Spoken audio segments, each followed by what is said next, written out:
Hello बच्चों। देखो, chemistry में ना कुछ टॉपिक्स बिल्कुल एक बिल्डिंग के फाउंडेशन जैसे होते हैं। अगर फाउंडेशन स्ट्रांग है तो पूरी बिल्डिंग स्ट्रांग रहती है। आज हम एक ऐसे ही फंडामेंटल टॉपिक की बात करेंगे, नॉमेनक्लेचर। ये सिर्फ एक नेमिंग सिस्टम नहीं है, ये मॉलिक्यूल्स का सीक्रेट कोड है। चलो, एक सिंपल से सवाल से शुरू करते हैं। क्या सिर्फ एक कार्बन एटम, जस्ट वन, एक सेफ ड्रिंक और एक जानलेवा पॉइजन के बीच का फर्क हो सकता है? सोचो जरा इसके बारे में। इसका जवाब है बिल्कुल यस। यहाँ स्क्रीन पर देखो, दो एग्जाम्पल्स हैं। एक तरफ है मेथनॉल, जिसमें एक कार्बन एटम है और ये बहुत ही ज्यादा टॉक्सिक है।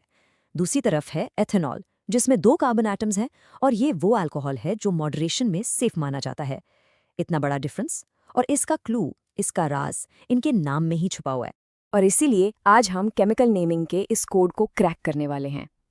हमारा टॉपिक है IUPAC नॉमेनक्लेचर। इसको अजीबोगरीब रूल्स की लिस्ट मत समझो, इसको एक कोड ब्रेकिंग चैलेंज की तरह देखो और हम इसे मिलकर सॉल्व करेंगे। तो ये IUPAC नॉमेनक्लेचर आखिर है क्या? देखो, एट द सिंपलेस्ट लेवल ये केमिकल कॉम्पाउंड्स को नाम देने का एक यूनिवर्सल सिस्टम है, बिल्कुल एक मॉलिक्यूल के पोस्टल कोड की तरह। जैसे एक पोस्टल कोड से एक ही एड्रेस मिलता है, वैसे ही एक नाम से एग्जैक्टली एक ही स्ट्रक्चर मिलता है। अब दुनिया में कहीं भी चले जाओ। पर इसकी इतनी ज़रूरत क्यों है? हम इसकी इतनी परवाह क्यों करते हैं? सिंपल, क्योंकि क्लियर नेम्स कंफ्यूजन और डेंजरस एरर्स को रोकते हैं। सोचो, जापान में बैठा एक केमिस्ट और ब्राज़ील में बैठा एक केमिस्ट, जब दोनों पेंटेन-टू-ऑल नाम पढ़ते हैं तो वो दोनों बिना एक दूसरे से बात किए exactly the same molecule draw कर सकते हैं। कोई कंफ्यूजन नहीं, कोई गलती नहीं। पता है, एक केमिकल नाम को समझने का सबसे आसान तरीका है उसे एक रेसिपी की तरह सोचना। नाम का हर हिस्सा एक इंस्ट्रक्शन है।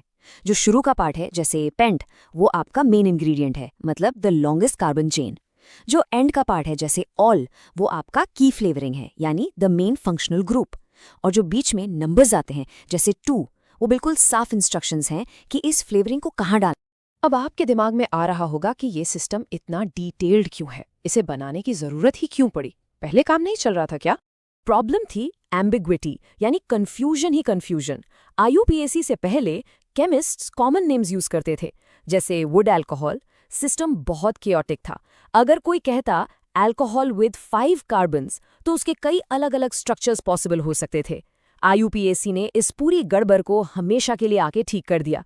अब एक नाम, एक स्ट्रक्चर, सिंपल। चलो, थ्योरी बहुत हो गई, अब वक्त है खुद कोड ब्रेकर्स बनने का। हम अब सिर्फ नाम को पढ़ेंगे और स्टेप बाय स्टेप एक पूरा मॉलिक्यूल बिल्ड करेंगे। रेडी हो? Let's do this. ओके, इस नाम को डिकोड करते हैं। पेंटेन-टू-ऑल।